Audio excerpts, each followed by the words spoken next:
This meeting is being recorded. Good afternoon. Thank you for calling Humana Pharmacy, where you can fill your prescriptions online. I'm so sorry. My mute was on and I didn't realize it. Good That's afternoon. quite Thank you all for right. calling Humana Not Pharmacy. too This is long. Francesca speaking. How may I assist you? Don't apologize. Michael, if It's you quite all right. Say again? I was just saying, Michael, to mute her. She didn't know she was. Oh. Who is Guy today? Frankie. Oh, hello. I didn't know you went by Guy as well. Okay, Guy. Shabbat shalom, everybody. Baruch Hashem. Shalom. Now, in this week's parashat, in Vayachel, we should be in Shemot, Exodus, chapter 35 in this area, and what we're going to talk about first. And so I'd like to call your attention to chapter 35, first off, starting in verse 21. So we got to jump back and forth a little bit.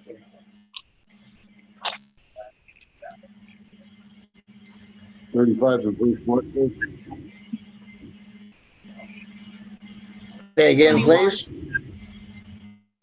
Exodus, Shemot 35 and verse what? 21. Okay, thank you.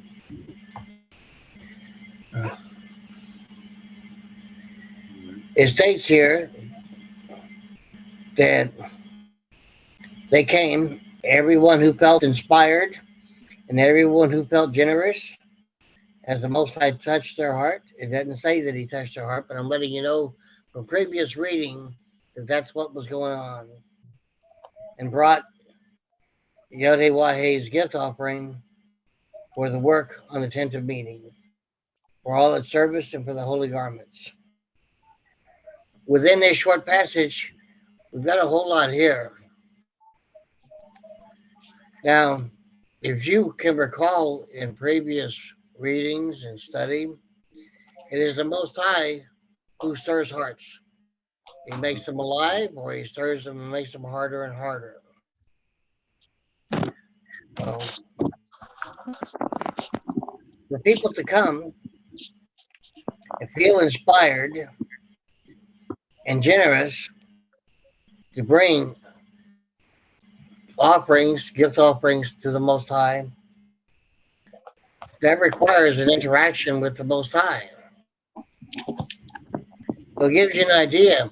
If you're feeling inspired, if you're feeling moved in your heart and generous, well then you need to take the time to thank him, because he's letting you know through the movement of his spirit and its activity that he's giving you some fruit of the spirit here and stirring your heart toward a gift offering or an offering.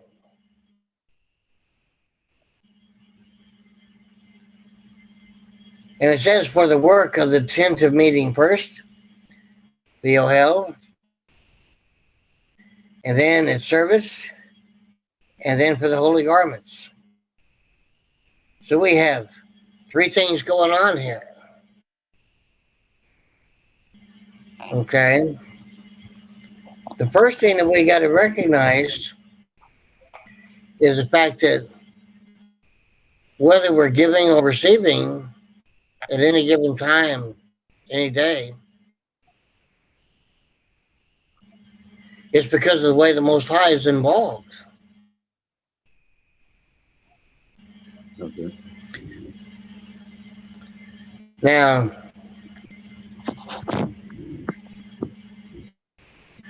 I've seen times in grocery stores where somebody might be between $1 to $5 short, or somebody's been trying to pay with their food stamps and they run short or something, and then somebody in line or even the cashier will give them what they're missing. I could give you all kinds of other examples, Uh-huh. but the point That sounds is weak to me. that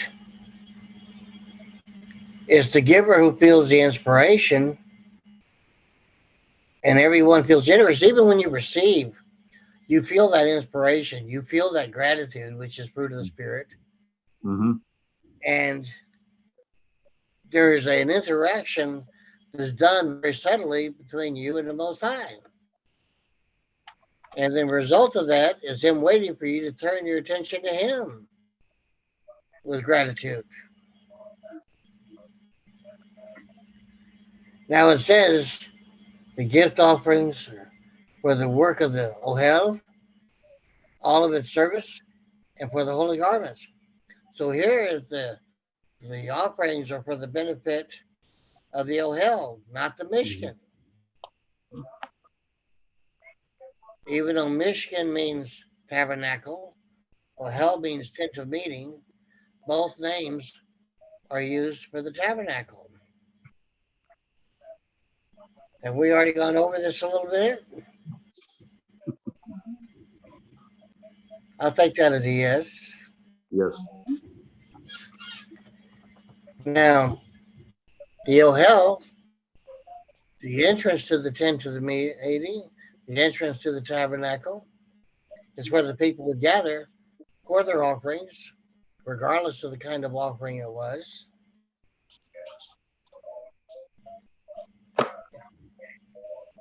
And then the Kohanim, Aharon and his sons, were the ones in service in that area. And they would be wearing their set apart garments.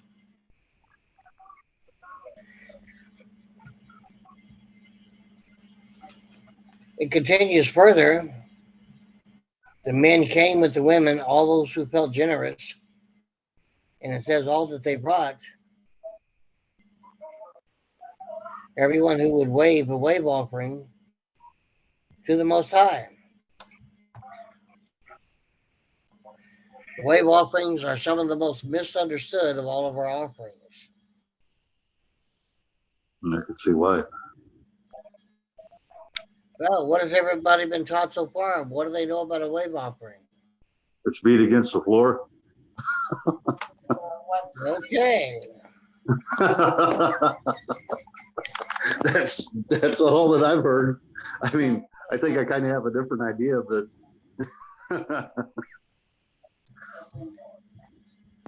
Well,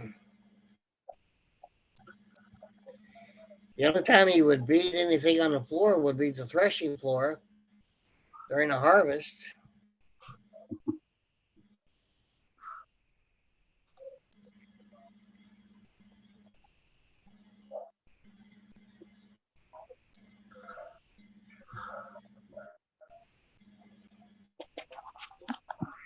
Now, anybody know the purpose of the wave offering? This is one of the first mentions of it. It's right out here. Everybody read it. What Read verse? right over it. Go ahead. I said what verse? It's in chapter 35, and it's in verse 22.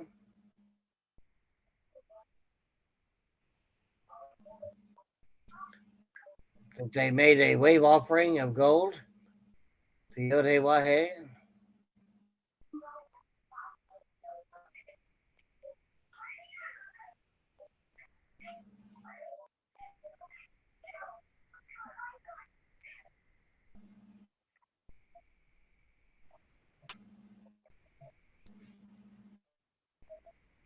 You had a comment about it?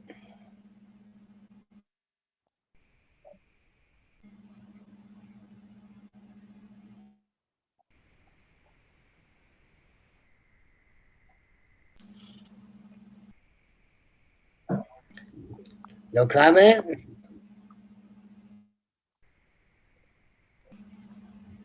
Just had to go to a different translation. Okay.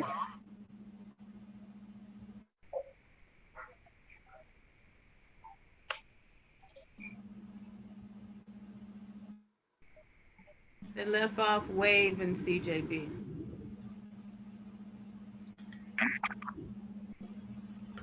As you prefer.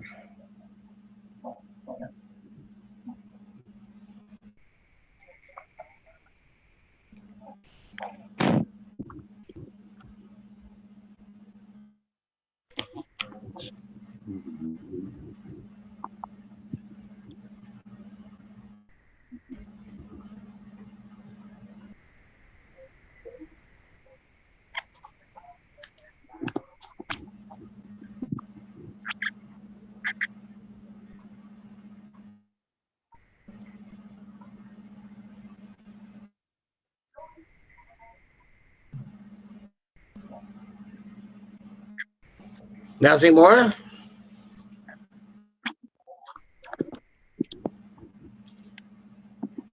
The one thing I noticed is that other than the the portion going there, there was a portion that was set aside just for the Most High. Okay. Anyone have anything else to add to it?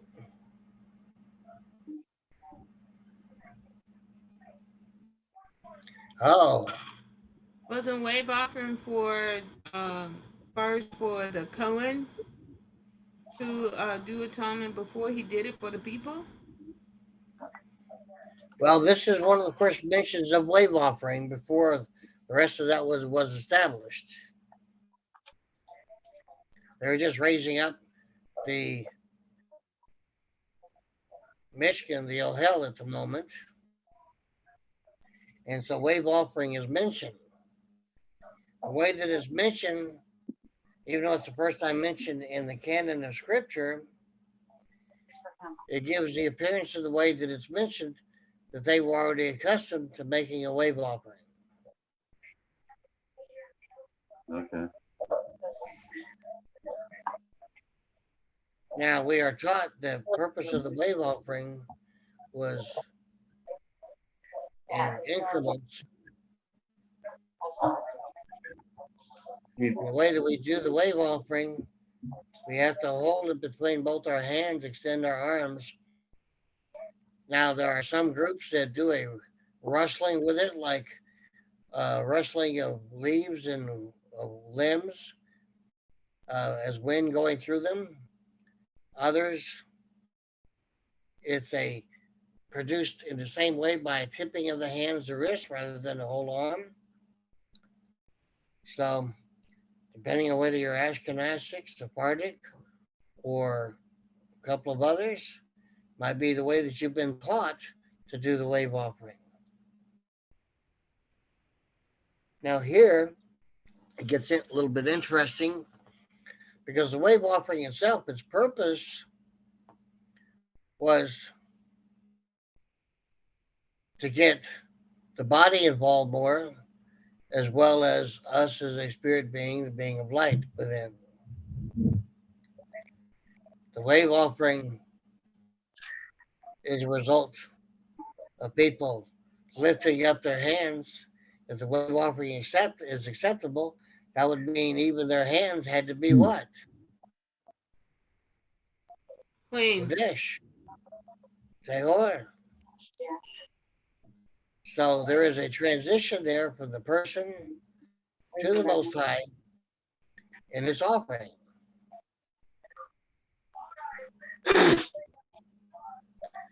So even in the giving, both the giver and the receiver both are experiencing something from the Most High.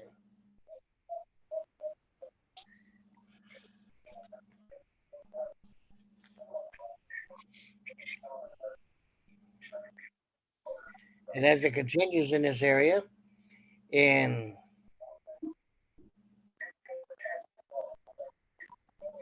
talks about the different donations at this point.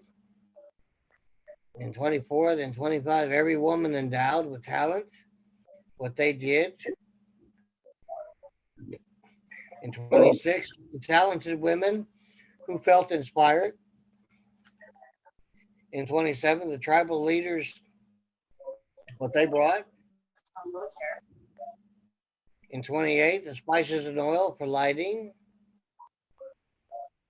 In 29, again, every man and woman with a generous heart to bring all the work that Most High commanded to do through motion.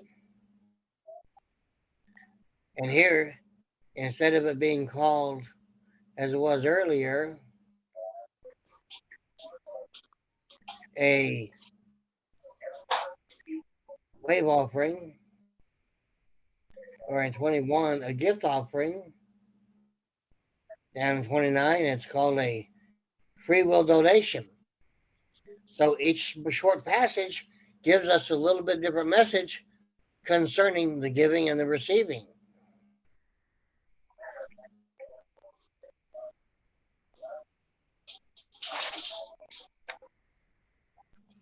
Now, a big problem even through the centuries and even today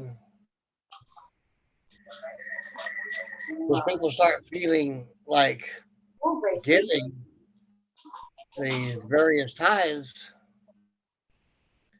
becomes burdensome, becomes an obligation, instead of giving from the heart, from the reverence that you feel toward the Most High. Now, if you consider, you've already studied previously that Aharon and his sons, as they became Kohanim, it says that the sons of Aharon actually officiate for the Most High as we serve Israel. And he says in various places that sons of Aharon are the ones that are to accept any and all offerings given or offered in all of Israel. Now, what gets interesting here is the way the Most High stirs the hearts of the giver and the receiver so that they both give a witness and receive a witness. You already have the earth and the sky as a witness. That was put into practice by Moshe. So we still have witnesses that are there every time we give and every time we receive.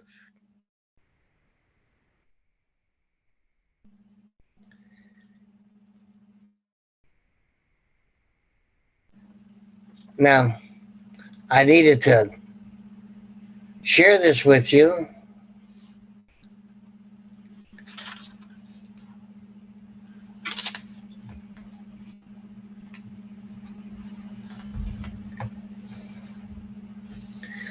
so that everybody would have a better idea concerning the giving of offerings. Now, whatever is found acceptable to give, and when it is given and when it's received by the Kohanim, what is the Kohen required to do upon receiving an offering?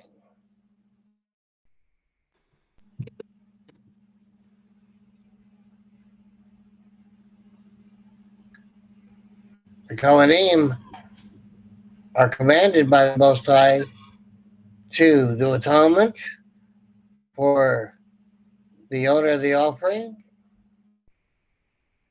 and whenever they're in person, they would administer what the Most High has for them in the form of a blessing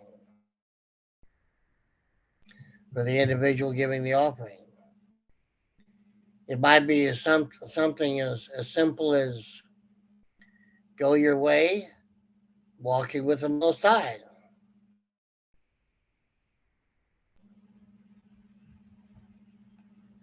It might be something relating to you individually.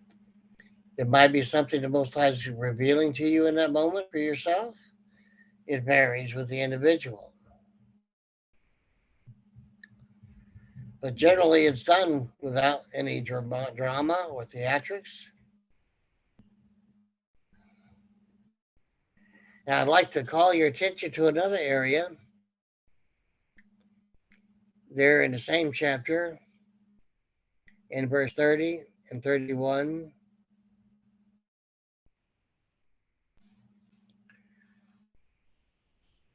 In verse 30, Moshe says to the sons of Israel, Elohim is called by name, Batzalel, son of Uri, son of Hur, from the tribe of Yehuda.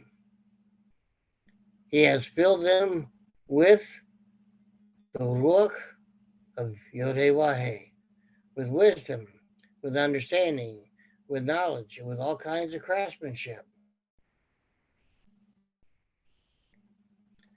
Now, most of the time in the Tanakh, we see where the Most High's Ruach, his breath, his spirit, will set upon people. And here it says plainly that he filled them.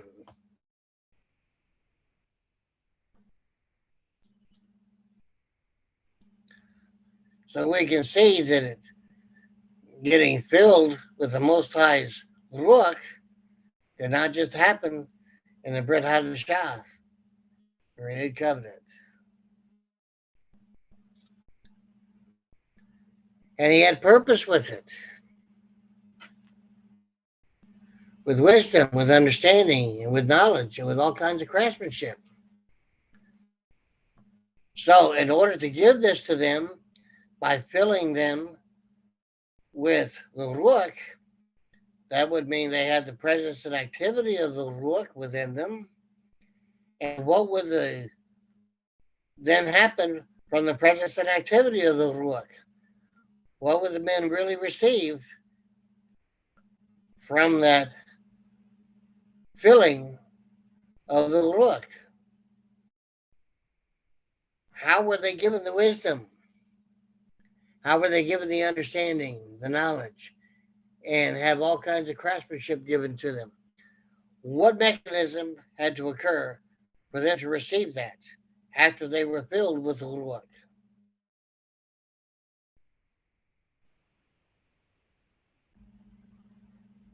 No ideas?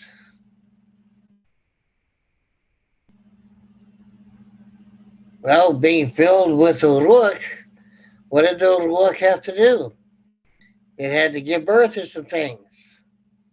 What do you think it gave birth to? Fruit of the Spirit. You are correct. Say it again. Fruit of the Spirit. Absolutely. So we can see here that even wisdom and understanding with knowledge and with all kinds of craftsmanship can be included in fruits of the Spirit. Which is why I sometimes say that the sequence and numbering of fruits of the Spirit in Galatians chapter 5 is an inclusive list. The attributes of the Most High are considered fruits of the Spirit. That must have been your wife that came on camera for a second, Mark. That was Shabbat Shalom from all of us. Okay. And so here we have another lesson in fruits of the Spirit that can come from the presence and activity of the Spirit. And it never states that they lost these things once they were given it. It never says that they were taken back or that they magically went up in a mist or anything.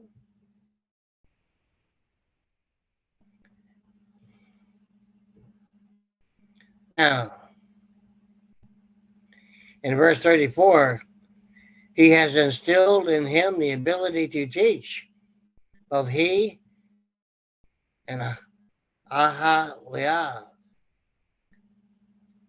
son of Ahisabach, from the tribe of Dan. He imbued them with talent to do any work of craftsmanship, design, embroidery. Still, the work of that indwelling and filling of the Ruach. So, you can see that even in your profession that you choose at any given time and season, the position you hold as a husband, a covering, a head, the position women hold as the centerpiece, the center support of a marriage, a mother, how she's imbued with a specialized knowledge, da'at, that only the women get. She becomes that for that husband, that best friend, that primary counselor, along with everything else that she does. Without the wife, there would be no center support for the husband to cover or be the head of.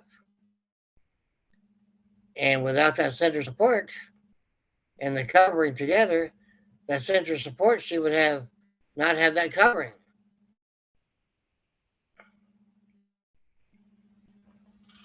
So you can see from this that the Most High was quite involved in raising up the Ohel, the Mishkan. He didn't just give the orders, the commands to Moshe, and he conveyed them, then they went off and did it the best they could. He had quite a bit of a hand with everybody that was involved there. Now, this brings us to the point of bringing this up. He still chooses specific people for specific tasks to do things he wants done to fulfill his purposes in his kingdom. Whether you're in the house of Yaakov, or you're in the house of Israel, or you're in the kingdom, he will still purpose you to fulfill his purposes. He was willing to use you from wherever you're at in your growth and maturity in your relationship with him to make use of you in fulfilling his purposes. This is an important area for you to have an understanding and to see how early he started doing this with people. So it gets really interesting because it's mentioned there in chapter 36. It's mentioned several times there. Not just Bezalel or Ahaliab, but every man endowed with talent, whom Yodewahe instilled with wisdom, and all those who felt inspired to approach the work and to perform it. So not only did he give people these talents and abilities, these wisdom, but then he had to inspire them, and he had to feel it to approach the work and to perform it. So, first off, it says in 36:2 that they had to be filled with talent and instilled with wisdom, and those who felt inspired even to approach, they still had to approach the work and to perform it. So, how much of that did they do on their own?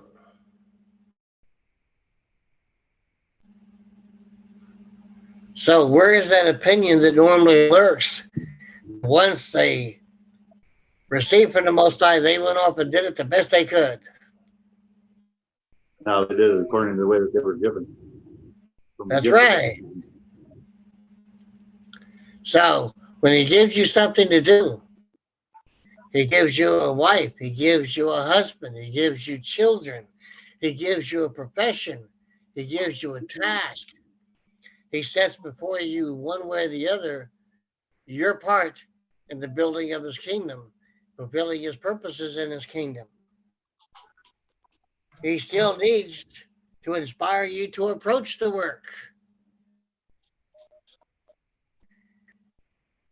And he still needs to inspire you to perform the work.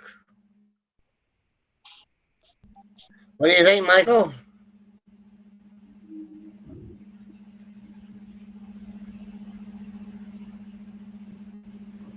I was just remembering him doing that with me. I thought as much. I have a question, Rabbi. You have a question. We'll find somebody that can answer it. I hope so. You're of that same line. True statement. In respect to the Kohen Haggadol, since we're talking about wisdom and knowledge being given, we know because it says, we're told that the anointing oil gave wisdom from, I mean, of course, it all came from the Most High. It was imbued with wisdom and knowledge.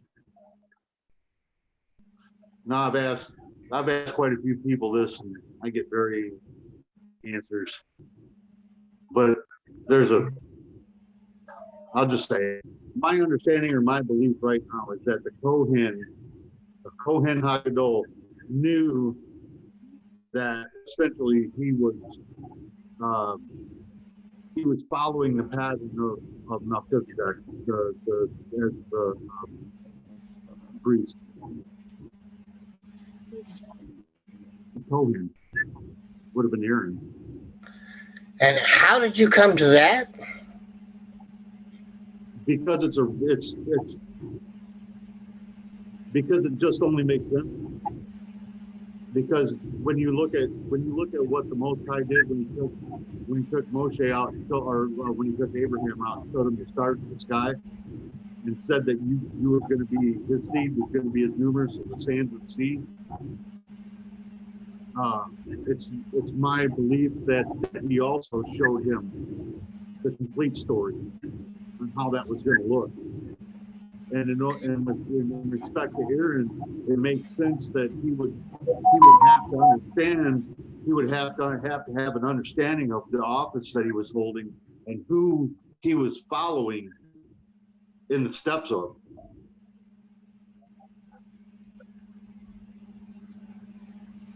If that makes sense.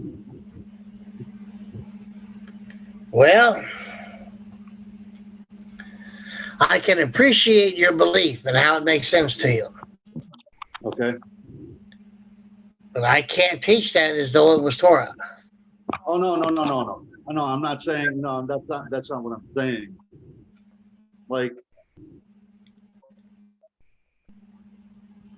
it's like the make the pattern according to what I showed you on the mountain. And that same kind of thing carrying through even with Aharon when he was endowed with the power, with the Spirit.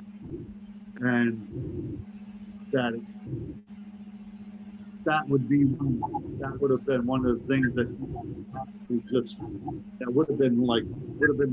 he would have known. I'm not saying that all of them did, but I'm saying that like the Kohen Haggadol that possibly at least Aaron would have known, because I don't know, I guess I look at it, I would look at it like a mental picture that he would have had in his mind almost. That's the way it shows, that's the way I kind of understand a lot of things, is that he, it would have been like the steps to go through he would have been knowing that he's following something. I mean, I know it's very esoteric or strange, but because if he didn't do everything right,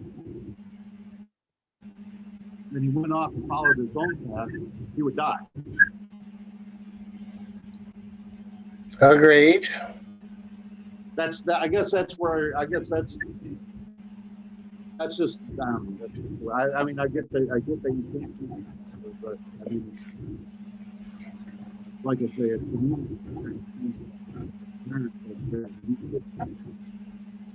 he would have known. May I address your comments? Yes, please. While I might have a tendency to desire to agree with your comments, we don't have any actual evidence of it in scripture. And as far as dealing with Melchizedek, we have evidence that that was deferred to the priest of the firstborn. Right.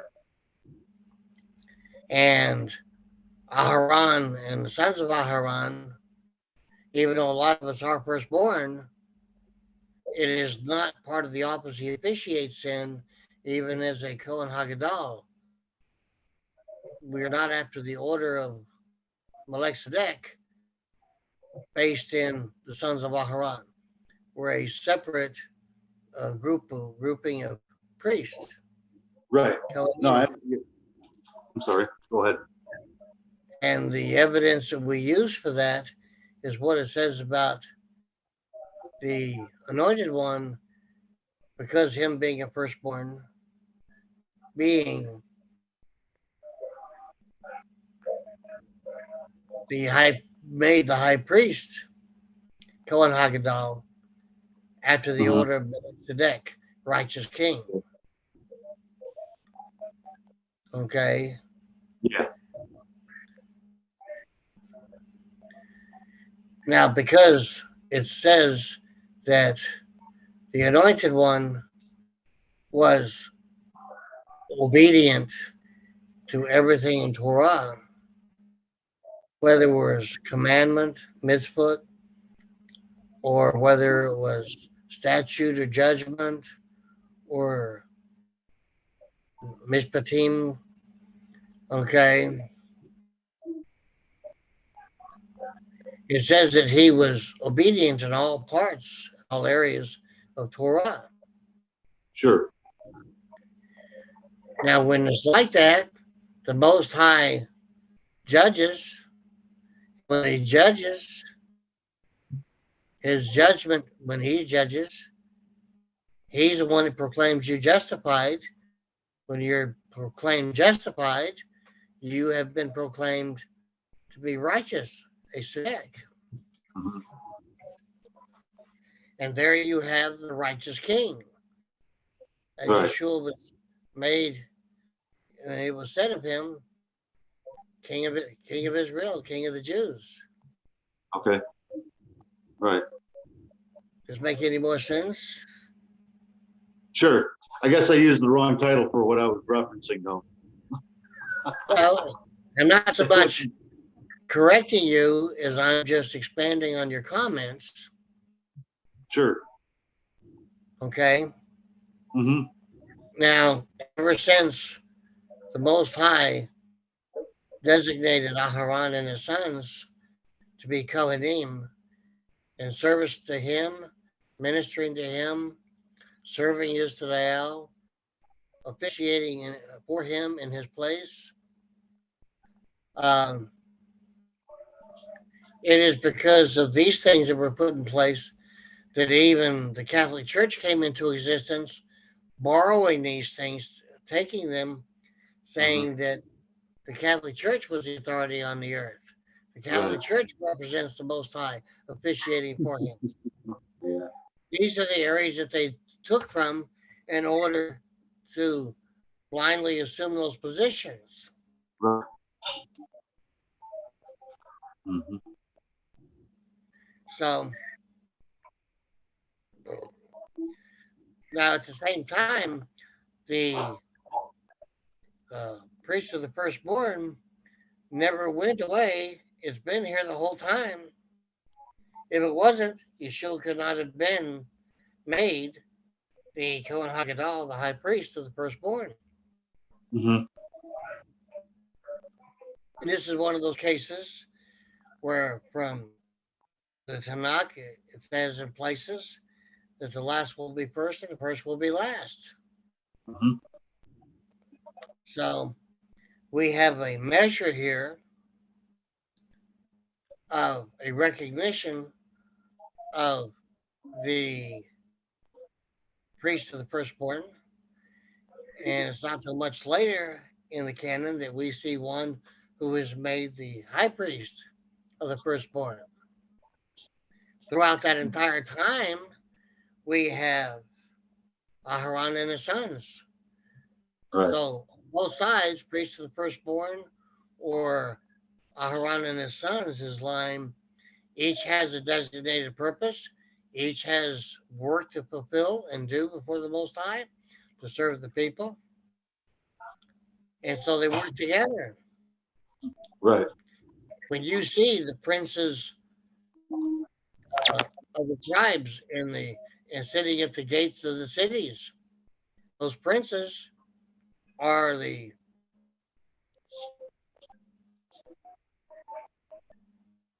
priests of the firstborn. Mhm. They are the firstborn of families, clans, and tribes. They were the ones that handled all the judgments in a lower courts, and they were the judges of those courts, sitting at the entrance to the city and the city gates.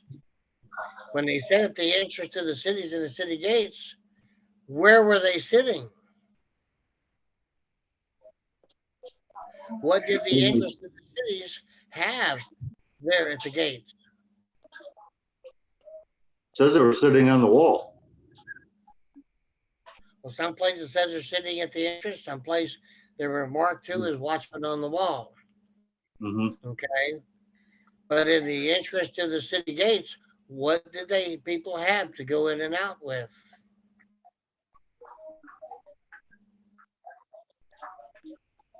They had the Offering. post, the mezuzah. Oh.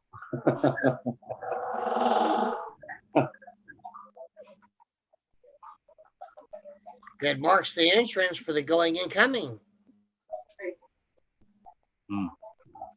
Okay.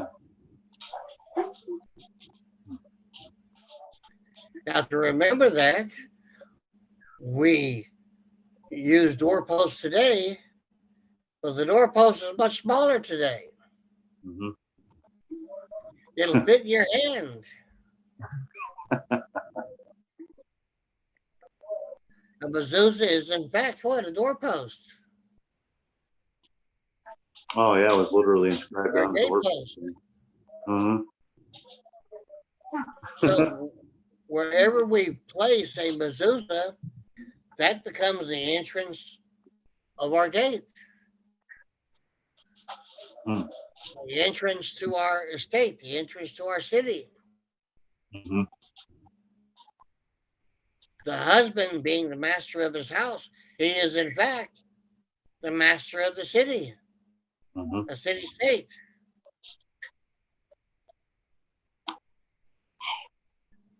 Makes it interesting, huh? Yes, it does. Now, keep this in mind.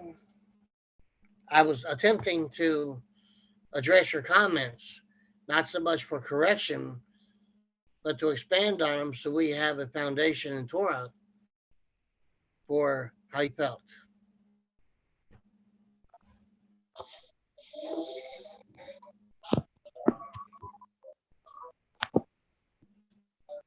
It got to a point how the Most High was involved with this, the way that he restored the hearts of the people and inspired them. In 36 and 5, they said to Moshe, the people are bringing more than enough materials for the service that Yod-Heh-Wah commanded to be done. Now you notice it addresses the service, but it did not address what?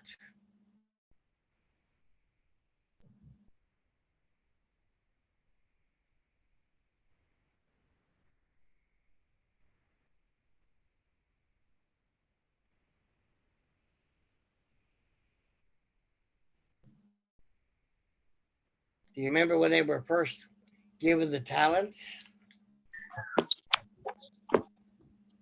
When they were first given the tablets? No, The talent. Oh, Talents. talents. It was for the work of the Tenth meeting, for its service and the holy garments. However, when they make the statement that the people had given more than enough, what happens? Most High told Moshe to quit taking the offering because there was too much. Yes. There was a announcement all through the camp. Mhm. No man or woman need bring any more material for the gift offering for the sanctuary. In other words, for all the original purposes, it was summed up and said that's enough.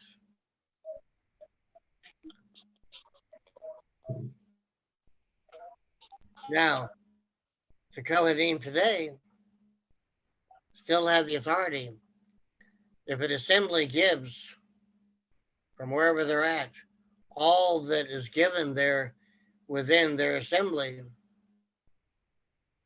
and then the elder or leader of that assembly sends that entire amount to a Kohen, the Kohen will take out their portion, but immediately sends it back, and it performs an act of tzedakah for the benefit of that group who's chosen to be obedient to the commandment of giving to the Kohanim. Michael himself has experienced that. So there's a lot of being brought out here that most people just doing a cursory reading may miss and how it might still apply to us. Sure.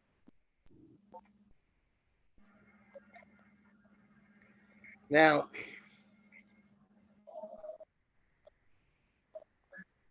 is everybody good so far? Mm-hmm. Okay. Because now we've got to hop over to the prophets.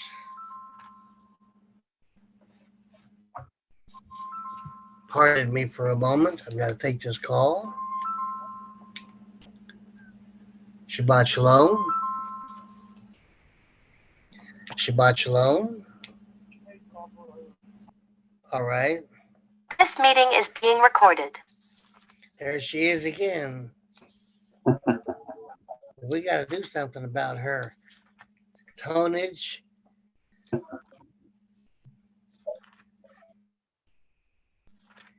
Now, where we're going in the prophets. Whoa, I passed it up. Look what I did to everybody. Oh, my.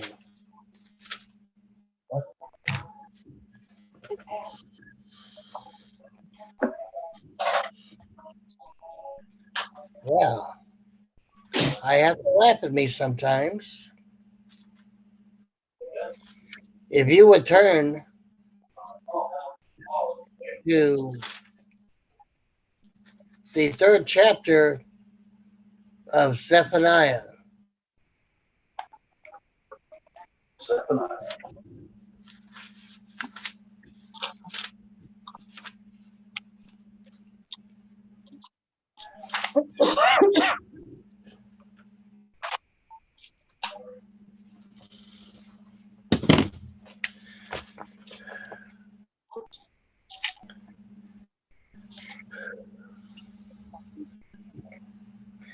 Everybody there?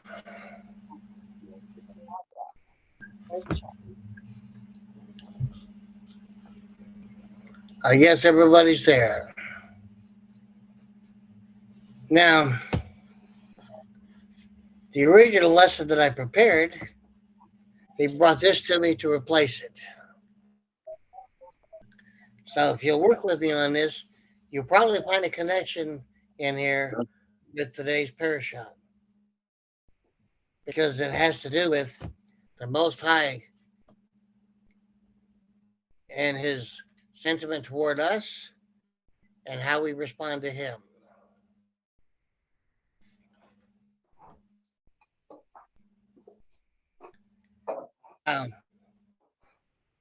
starting in chapter 3 of Zephaniah or Zephaniah, it speaks about a city. And I'll bet you'll never guess which city we're talking about. It says it had become filthy and polluted and acts like a dove. It did not listen to the voice of the prophets. It did not accept chastisement. It did not trust Yod-Heh-Wah-Heh. It did not draw near to its Elohim. Its leaders and in the midst are roaring lions. Its judges are twilight wolves, not leaving a bone for the morning. Its prophets are impetuous men of rebellion. Its priests have desecrated the sacred. They have violated Torah. So it says that there is an abundance of sin. Verse 5, Yod-Heh-Wah-Heh, Hasadek, the righteous one, is within it. He commits no corruption. Now, here in verse 5, we have another reference to something. Morning after morning, he brings his judgment to light. It does not fail. You've heard me say that we're judged every morning for the day before.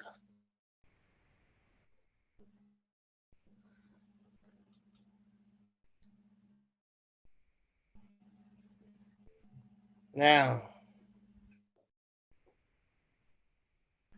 even though he brings his judgment to light, is one way of saying he reveals his judgment at times. It does not fail. But it also says the corrupt ones have no shame.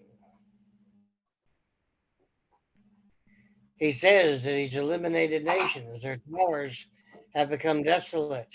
He's destroyed their streets without passerby. Their cities have become ruins without people, so that there is no inhabitant. And in verse 7, he says, just fear me, accept chastisement, so that her abode would not be terminated, despite all that I have ordained upon her. But instead, they got up early and corrupted all their deeds. Now, does this give you a little bit more of an idea of just how much he watches over us, how much he sees, and all the witnesses there are concerning everything that we do?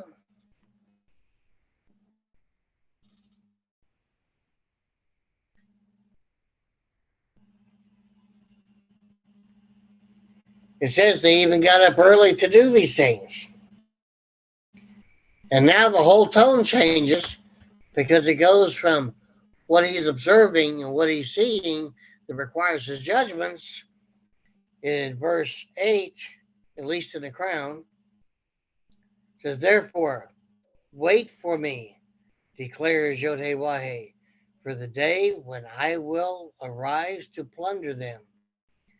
And then look at here. It says, my judgment will be to assemble nations. Now, this is not a commandment. This is a judgment. He states here, for my judgment will be to assemble nations, to gather kingdoms, to pour my fury upon them. All my burning wrath, for with the fire of my jealousy, the entire earth will be what? Consumed. Gives you a better idea of what time he's talking about.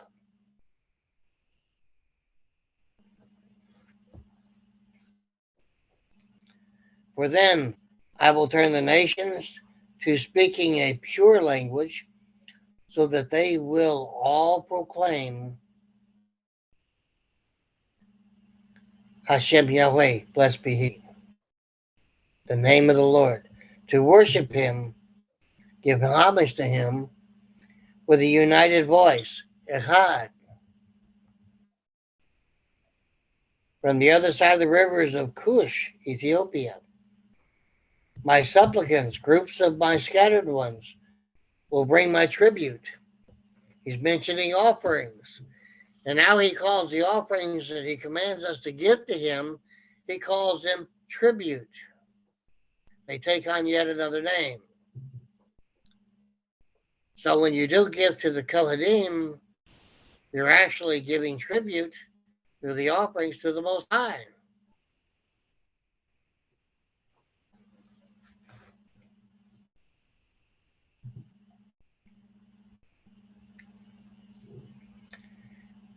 On that day, you will not be ashamed of your deeds by which you have wantonly sinned against me.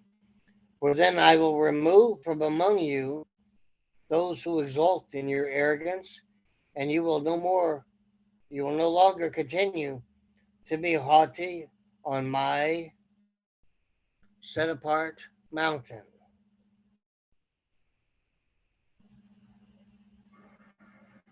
I will leave a humble and destitute people among you, and they will take shelter in the name of the Lord.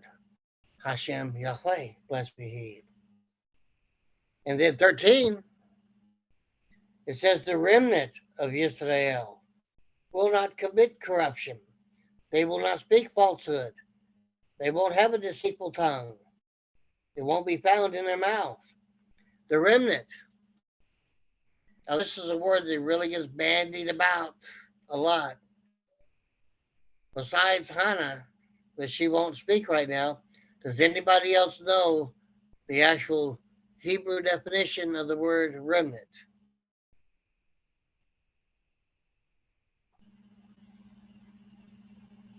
Anybody? Okay, Hannah, you can make your comment now. What's the definition of remnant? Those who have overcome. That is incorrect. Okay. Forgive me. Those who, wait a minute, those who, I forgot. Just talked about. How about those who escape? Escape. Thank you. Forgive me. Of course. The remnant is simply defined as those that the Most High allows to live, those who escape His wrath.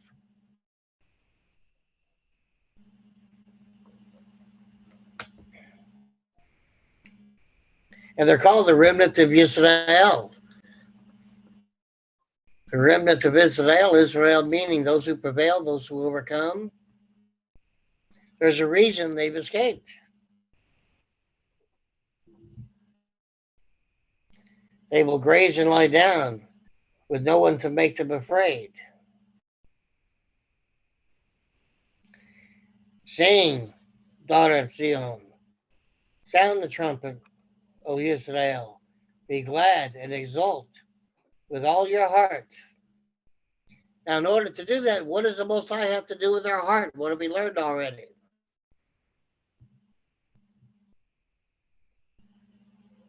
He's got to make the heart alive. He's got to inspire it for us to be able to do this the way He wants it done. He's showing you how He's going to work through us.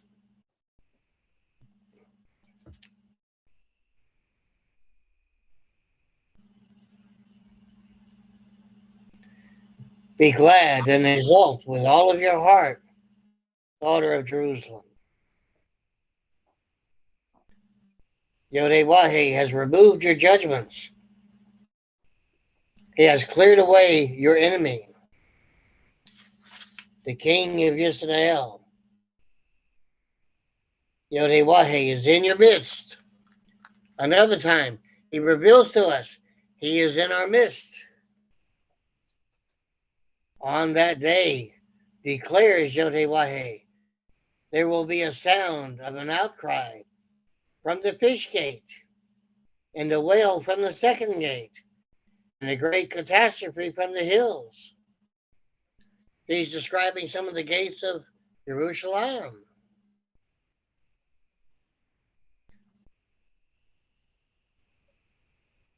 And it goes on in 12. It will be at that time that I will search Jerusalem with candles, very specific here, and I will deal with the men who are settled on their leaves, who said in their heart, Yodewahe will do no good and will do no evil. Their wealth will give way to plunder, and their houses to desolation. They will build houses, but will not live in them. They will plant vineyards, but not drink their wine. This is strongly reminiscent here of the disciplines.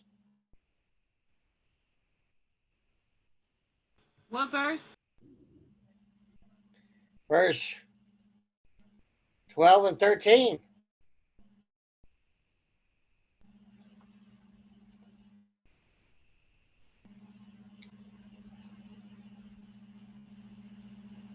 And this is coming from a prophet, letting the people know what is coming.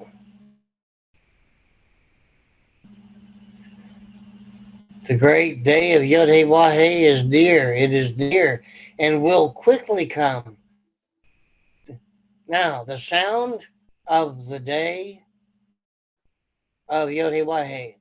I want to call to your attention what we have learned in Bereshit in Genesis, that whenever he separated the light from the darkness, he called the light Yom, day.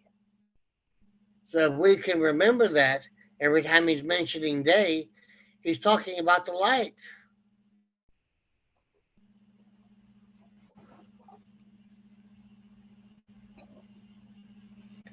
And it says that the light of Yod-Heh-Wah-Heh replacing day with light, with a reference back to the first chapter of Genesis, Bereshit. It has a sound.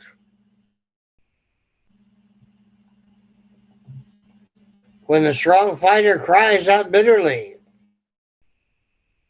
that light is a light of fury, a light of trouble and distress, a light of destruction and desolation, a light of darkness and blackness. Now, is that an interesting statement when you replace day with light, with the way he replaced the word light with day back in Genesis, Bereshit? And here he says, a light of darkness and blackness. So now we're talking about a light that is black and dark. A light of cloud and thick fog.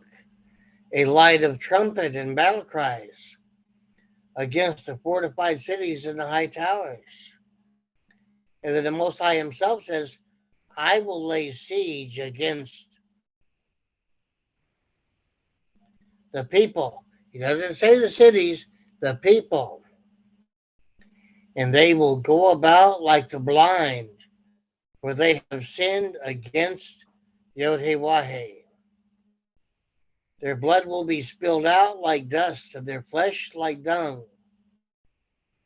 Even their silver, even their gold will be unable to rescue them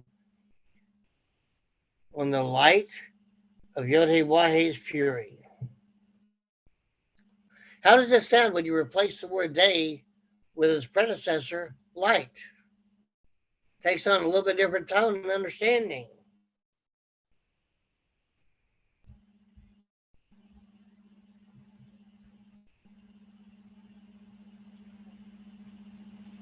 In the fire of his zeal, the entire land will be consumed, for he will make an end, and an abrupt one, of all the inhabitants of the land.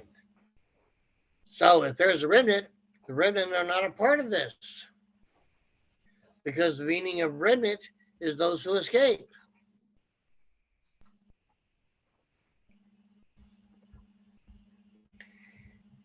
And then it states a command: improve yourselves, and then improve others. So it appears we are our brother's keepers. O nation without desire, before the decree is born, the light when you will become like chaff before Yod-Heh-Wah's burning wrath comes upon you, before the light of Yod-Heh-Wah's anger comes upon you. In verse 3, seek Yod-Heh-Wah, all you humble of the earth, who have fulfilled his teaching, his Torah. Seek righteousness, seek humility. Can't do it without humility.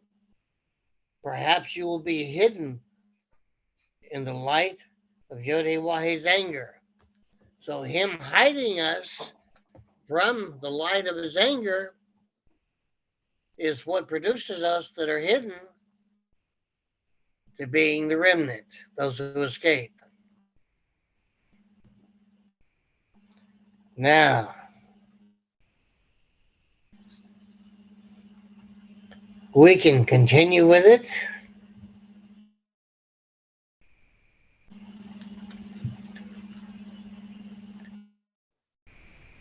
Now, go on down to verse 8.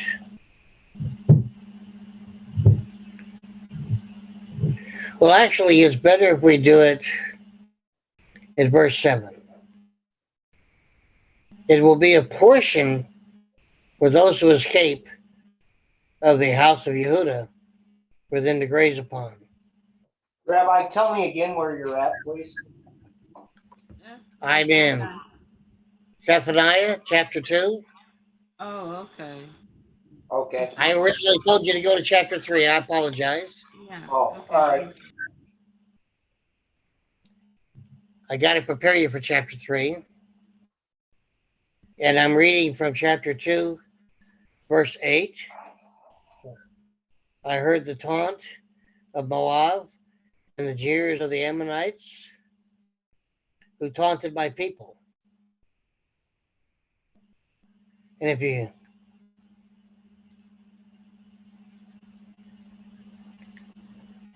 look closely, and expanded their territory along the border.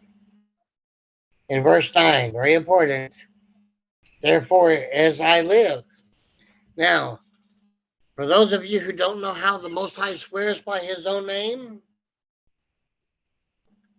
we are taught in Torah and the prophets that the Most High will lift his right hand. Now, who is to the right but the right hand of power?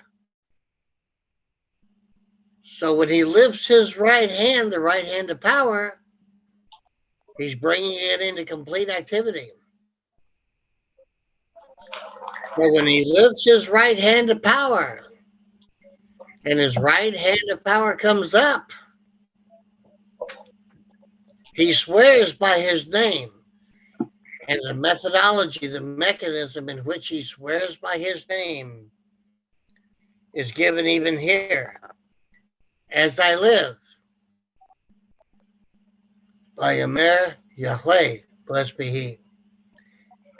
When he says, as I live, he is swearing by his own name. It's not enough in this moment that every word he speaks is a commandment, an instruction, a judgment. It's not enough for that. Here, he's emphasizing it and how quickly it's going to come upon those who receive it. When he says, as I live.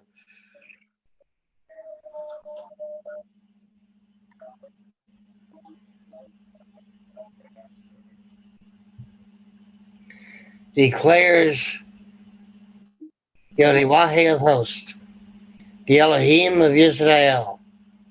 Then he says it, I swear that Moab will be like Sodom and the Ammonites like Amorah, a rustling thorn bush, a salt mine, a desolate wasteland forever.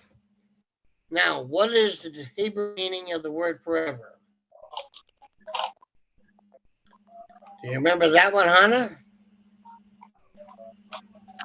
The extent of known knowledge. Yes. To the extent of known knowledge or to the extent of what is known. That's the Hebrew meaning of forever. to the extent of all that's been revealed to us by the Most High. The remnant of my people will then loot them, and the remainder of my nation will inherit them. Now here we have something introduced beyond the remnant. The remainder. Survivors, so remain.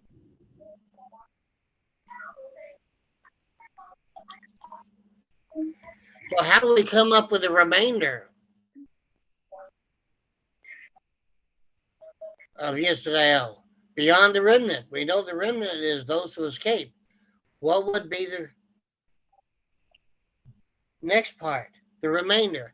How is the remainder produced? What mechanism is involved? Fruit of the Spirit. I cannot argue the benefit of your comment. However, it is the remnant that produces the remainder. How does that happen?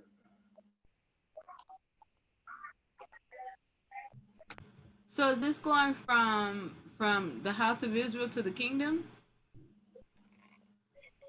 I choose not to answer that at the moment.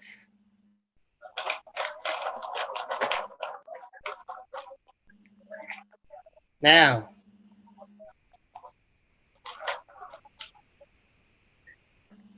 how do we get from being a remnant, those who escape, to the remainder of the nation? The remnant, those who escape, he hides them away. So they're not a part of his judgments. So what happens to the remnant, those who escape after that? You remember we read earlier, it talks about not only us, but our brothers. So what do we have to do with our brothers to produce a remainder? What do we have to do? What are we supposed to do every day? Yeah, witness, a lifestyle, a Lifestyle witness produced. Lifestyle witness is produced by what? Now you can say it. Fruit of the Spirit. Patrick? Yes.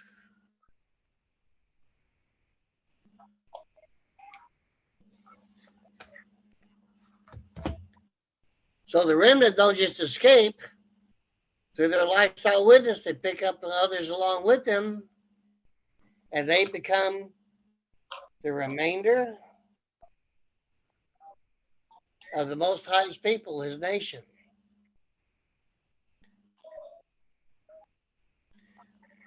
The remainder of my people will inherit them.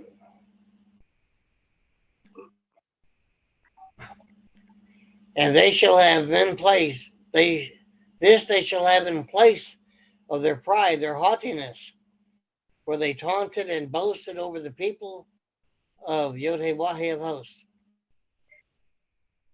Yod-Heh-Wah-Heh will be fearsome to them, for he will enfeeble all the powers of the earth, and they will prostrate themselves to him, each man in his place. Now, to have a place, a domicile, an abode, there has to be someplace there, somebody there. It would be the master of that abode. Okay? The master of his place. All the islands of the nations.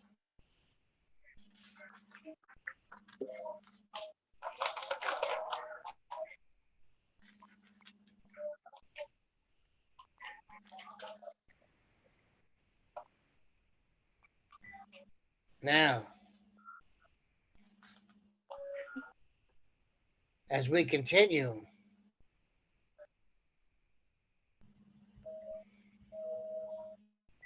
in verse 7 of chapter 2, will those who would bite you not rise up suddenly? And will those who would make you tremble not awaken? You will be their spoils, because you have pillaged my many nations. All the remnants of the nations will pillage you. with the blood of men that you spilt, and the robbery of the land, the city and all of its inhabitants. Woe to him who gains evil profit for his house. Which verse So and as to chapter? say, oh, I apologize. I apologize. I do apologize. I'm getting excited and taking you too far.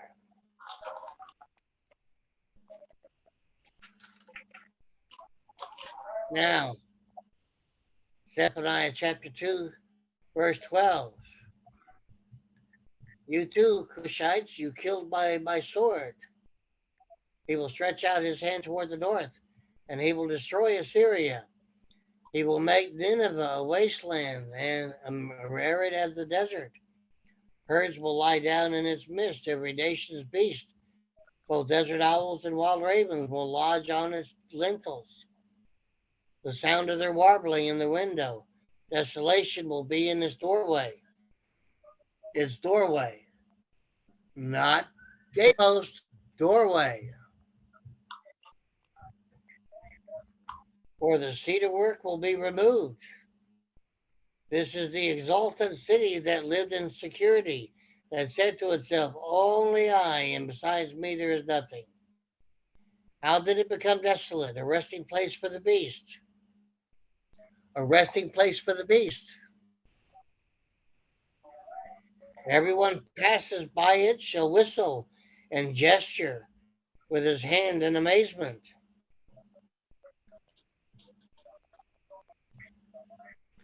Now we're back in chapter 3.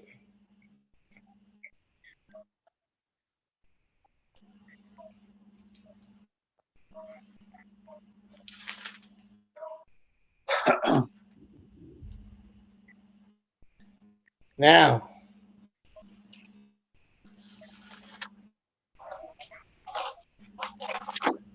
from reading in Zephaniah chapter 2, verse 11, the last of verse 11, each man from his place, all the islands of the nations. In verse 10, mountains, plural, saw you and shuddered. A stream of water flowed. The deep raised its voice, and the heights of heaven. Oh, I did it again. I took you to another place. I'm getting so excited. We're going to have to stop for a minute. Okay? I've taken you before and after thus far within the reading. I needed to make sure that you were able to grasp beyond chapter and verse the entire passage of how the Most High is moving on that light of Yod-Heh-Wah-Heh. Part of this that I'm sharing with you is an exercise to show you how we can replace the original verbiage, with the original meanings, such as the light he called day. So every time you see day, you know what he's talking about, the light that he separated from the darkness. And yet now in the reading, we've seen that he can still take the light and make it dark to where nothing can be seen. Now,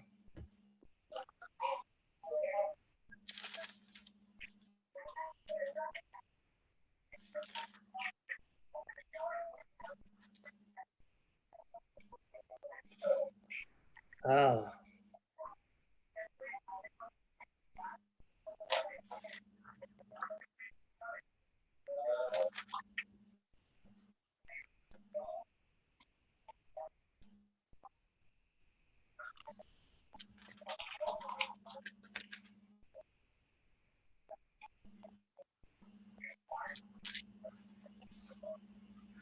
now, I want to read to you and have you read with me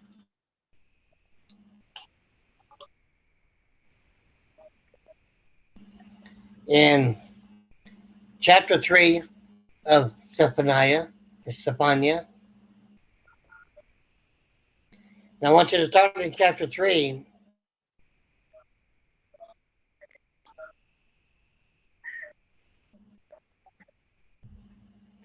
Start at verse 12.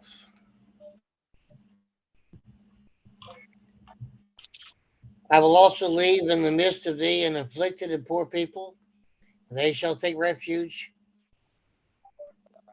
in Yod-Heh-Wah-Heh.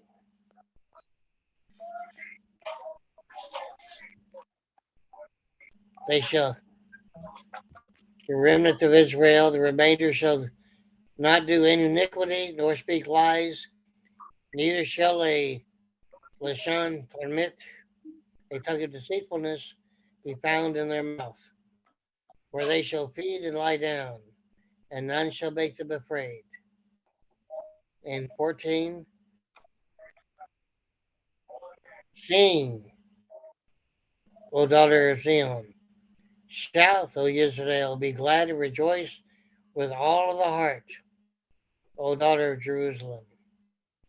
And 15, Yod-Heh-Wah-Heh has taken away the judgments, he has cast out thine enemy. The Melech Yisrael, even Yod-Heh-Wah-Heh, is in the midst of thee. Thou shalt not see evil anymore. In verse 16, in that day or in that light, it shall be said to Jerusalem, fear thou not, and to Zion, let not thine hands hang limp. Verse 17, I want you to read this closely with me. Yod-Heh-Wah-Heh, your Elohim, in the midst of thee is what? He's what? Gabor. What are we reading here in English? Gabor. The one who saved will save. He will save. The word there, he will save. What does that save there? Yeshua. Yeah. Yeshua. He will rejoice over you with joy, Simcha. He will quiet you in his love. He will joy over you with singing. So does that give you an idea of how much he takes care of us? That he would already be doing this over us?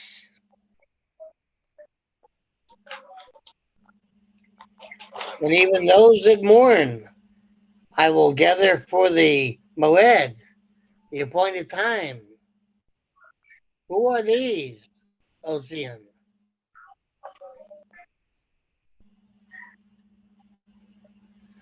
Now,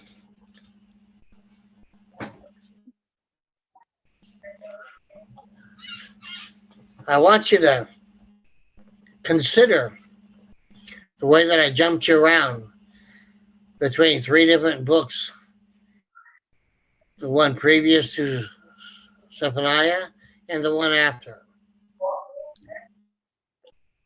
We've just been reading from what would have been three different scrolls. So you can see how well they relate to each other and all that's going to be going on. We're getting close to those times. This is not a gloom and doom. I don't do that kind of teaching. But sometimes what we have to go through is the way that he matures us in order to be able to place us where he wants to place us. Is everybody with me?